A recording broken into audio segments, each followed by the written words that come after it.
格物致知，王阳明与朱熹的思想交锋，儒家思想源远流长，如同一座深邃的智慧宝库，蕴含着无数为人处世、修身治国的哲理。在这座宝库里，大学堪称一把开启儒学大门的关键钥匙，被尊为四书之首，有着举足轻重的地位。它虽相传为春秋战国时期曾子所作，实际上诞生于秦汉时期。其中论述的儒家修身、齐家、治国、平天下的思想，深刻影响了一代又一代的读书人，成为他们为人处事的最高准则。在宋代以前，大学一直只是《礼记》这部经典中的一部分，如同被掩埋在沙石中的珍珠。直到南宋时期，朱熹独具慧眼，将大学从《礼记》中抽取出来，并把它与《中庸》《论语》《孟子》编在一起，精心加以注释，写成四书章句集注。至此，四书正式形成，而大学也开始大放异彩，以更加清晰的姿态展现在世人面前，为无数人指明了通往儒家思想核心的道路。大学提出的3个纲领、8个条目，构成了儒学的基本框架，就像是为儒学绘制了一幅清晰的地图。3纲领即明明德、亲民、止于至善；8条目为格物、致知、诚意、正心、修身、齐家、治国、平天下。在这众多条目之中，格物思想显得尤为独特，它既是起点，也是关键的基础，引发了后世诸多学者的深入探讨与激烈争辩。今天，让我们一起走进格物的思想世界，看看朱熹与王阳明这2位儒学大家的思想碰撞。朱熹格物致知与龙场悟道，许爱是王阳明最为喜爱的弟子之一。他勤奋好学，对学问有着不懈的追求和深入的思考。一天，他听王阳明对大学理论的讲解后，心中泛起了疑惑的涟漪。他发现王阳明的解读与朱熹的观点存在差异，这让他陷入了困惑之中。于是第2天，徐爱怀着虚心求教的态度，向王阳明问道：昨闻先生指至善之教，以觉功夫有用利处，但与诸此格物之训，思之中不能合。这简单的一句话，却如同投入思想湖面的一颗石子，激起了层层波澜，引出了一场关于格物思想的深刻探讨。那么，格物究竟是什么意思呢？它出自《大学》，古之欲明明德于天下者，先治其国；欲治其国者，先齐其家；欲齐其家者，先修其身；欲修其身者，先正其心；欲正其心者，先诚其意；欲诚其意者，先治其知。致知在格物这段论述，就像一条逻辑严密的链条，一环紧扣一环，将格物、致知、诚意、正心、修身、齐家、治国、平天下的先后顺序清晰地呈现出来。然而，大学原文在讲完明明德、亲民、止于至善的3纲领后，直接跳到了8条目中的诚意，略过了格物和致知。这并非古人认为无需讲解，而是原文有所诠释。朱熹在编写四书章句集注时，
子也不例外。今天我们就来革竹子的道理。朋友同意后，两人坐在竹林前，凝视竹子，试图革出其中道理。起初，他们以为很快就能成功，然而1天过去，毫无收获。3天后，王阳明的朋友头晕目眩，甚至出现幻觉，看到竹子在头顶旋转，沮丧地对王阳明说：“我不行了，格物致知太难了，我们凡夫俗子根本做不到，我先退出。”说完便逃走了。王阳明自己也头晕目眩，但凭借顽强毅力又坚持了4天，最终在竹子前晕倒，被人抬回卧室。王阳明隔了7天，竹子却一无所获，这让他对朱熹的理论产生了怀疑。格物致知究竟是什么意思？这个问题一直困扰着他，直到34岁时的一次重大变故，让他彻底顿悟。这一年，官员代喜，伯彦辉等人上书正德皇帝，要求严惩富家无归，败坏朝政的太监刘瑾等人，却反被打入死囚大牢。王阳明出于义愤，冒死为这些官员辩护求情，结果得罪了权势滔天的刘瑾。朝堂之上，刘瑾凭借皇帝的信任，指着王阳明的鼻子语言，还怂恿皇帝责罚他。王阳明被棍子狠狠地打了40下，这场酷刑几乎要了他的命。背痛了之后，王阳明被流着到贵州农场这个荒无人烟的地方，一路上他甚至遭遇刺杀，差点丧命。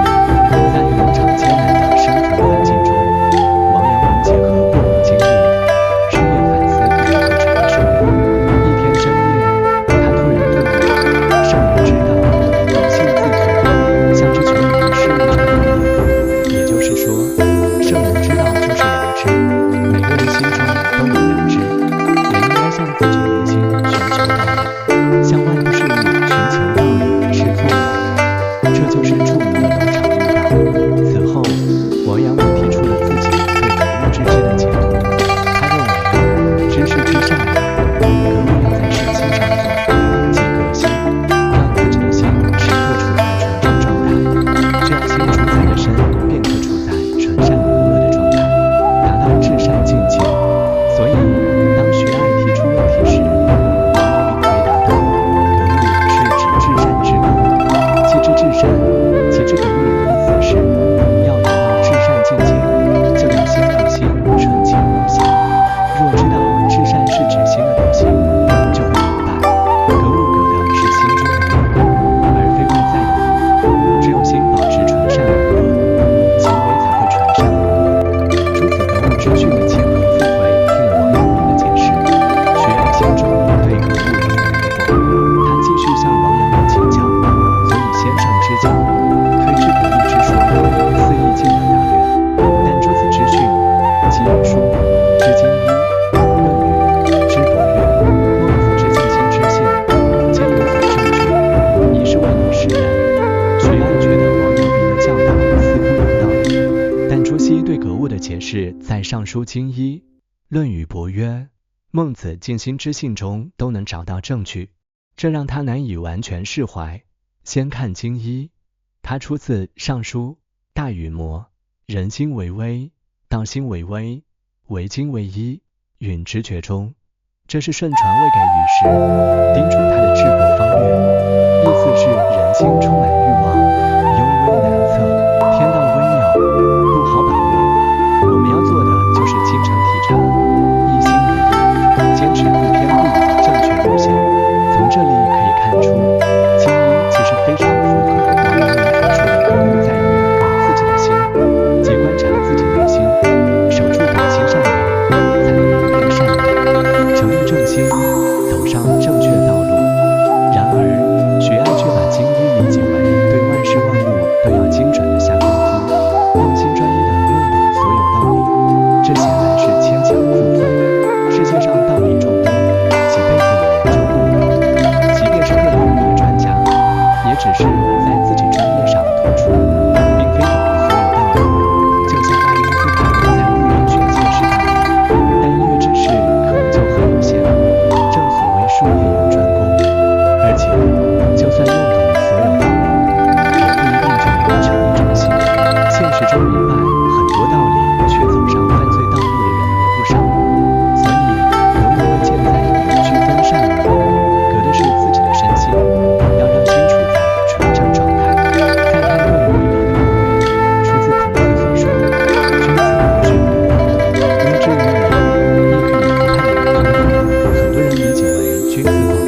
现天道，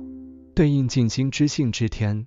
这类人将良善品德完全内化于心，外化于行。比如生之安行的老师，言行举止自然符合道德，不会谋取私利，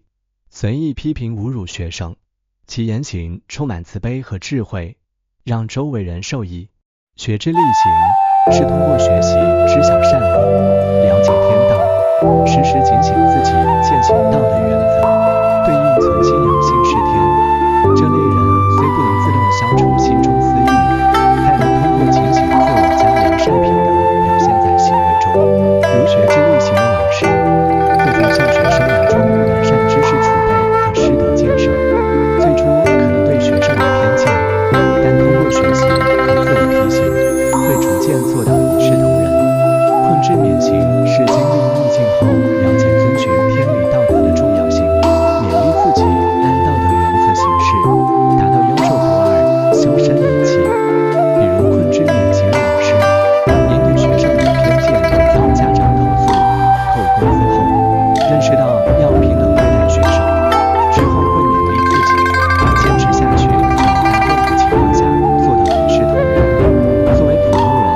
我们大多不是深知安行的人，但可以先做到困之勉行，从困境中领悟，坚持道德原则，进而走向学之力行。通过学习知晓善恶，警醒自己遵循道德，努力向尽心知性知天的圣人境界看齐。然而，如果把顺序颠倒，让困之勉行的人去做生之安行的人才能做到尽心知性知天，是行不通的。王阳明认为，朱熹对孟子尽心知性和格物致知的理解就错在了这里。朱熹在《孟子集注》中写道：“知性格物和之谓，尽心和之致之谓也。”即尽心知性就是格物致知。但朱熹的格物是向外面的万事万物寻求天理，